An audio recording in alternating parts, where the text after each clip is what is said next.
আলহামদুলিল্লাহ আলহামদুলিল্লাহ ওয়াসসালাতু ওয়াসসালামু আলা রাসূলিল্লাহ। দর্শক, আজকে আমি আপনাদেরকে সব থেকে বড় গুনাহ নিয়ে কথা বলবো। আর সব থেকে বড় গুনাহ হচ্ছে শিরক।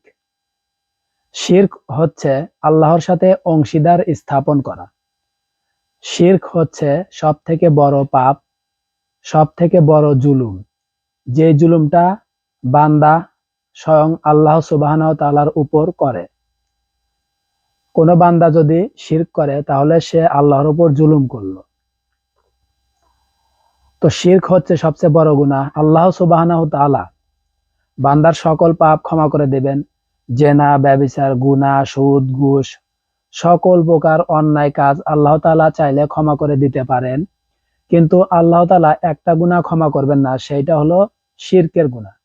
শিরক এমন একটা ভয়াবহ গুনাহ, যে গুনাহ করলে আপনি চিরস্থায়ী জাহান্নামী, এতে কোনো প্রকার সন্দেহ নেই। এই গুনাহ করলে স্বয়ং আল্লাহ তাআলা আপনাকে ক্ষমা করবেন না। তো সেই গুরুত্বপূর্ণ গুনাহ থেকে আমরা কিভাবে বাঁচবো সেটা আমি আজকে আপনাদের বলবো। সূরা ইখলাসের মধ্যে আল্লাহ সুবহানাহু ওয়া তাআলা বলেছেন, কুল হুয়াল্লাহু আহাদ, আল্লাহ এক, আল্লাহুস সামাদ, আল্লাহ অমুখাপেক্ষী, লাম ইয়ালিদ ওয়ালাম ইউলাদ, আল্লাহ তাআলা কাউকে জন্ম দেন নাই, আল্লাহ তাআলা কেউ জন্ম দেন নাই। ওয়ালাম ইয়াকুল লাহু কুফুয়ান আহাদ, আল্লাহর সমতুল্য কেহই নাই। আল্লাহ সুবহানাহু ওয়া তাআলা সূরা ইখলাসের মধ্যে আল্লাহর যে কোনো অংশীদার নেই, তিনি যে এক, অদ্বিতীয়, এই কথাটা বুঝিয়েছেন সূরা ইখলাসের মাধ্যমে। সূরা ইখলাসের মাধ্যমে আল্লাহর একত্ববাদ আল্লাহ তাআলা কুরআনে বর্ণনা করে দিয়েছেন, যেন বান্দা যেন আল্লাহর সাথে কোনো প্রকার অংশীদার স্থাপন না করে। কারণ আল্লাহর সাথে অংশীদার স্থাপন করা সব থেকে বড় গুনাহ। তো সব থেকে বড় গুনাহ হয়ে গেলে আমরা কিভাবে বাঁচবো, আজকে আমি সেই দোয়া আপনাদের শেখাবো। সেই দোয়া হচ্ছে,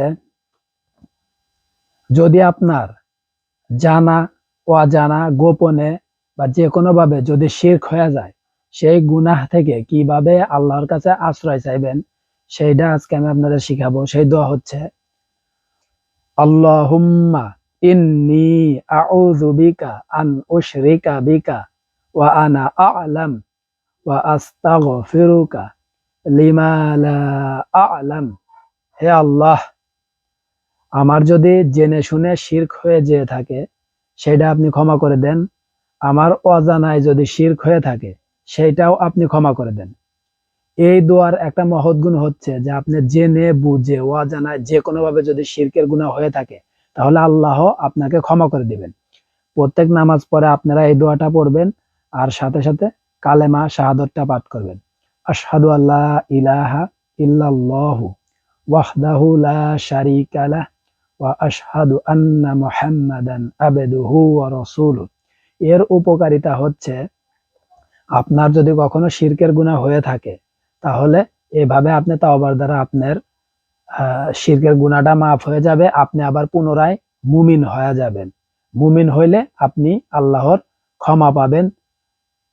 কিন্তু আপনি যদি শিরক করে বেঈমান হয়ে মৃত্যুবরণ করেন, আপনি চিরস্থায়ী জাহান্নামে থাকবেন। সেই জন্য এই দোয়াটাকে গুরুত্ব দিয়ে আপনারা আমল করবেন। আসসালামু আলাইকুম ওয়া রাহমাতুল্লাহ।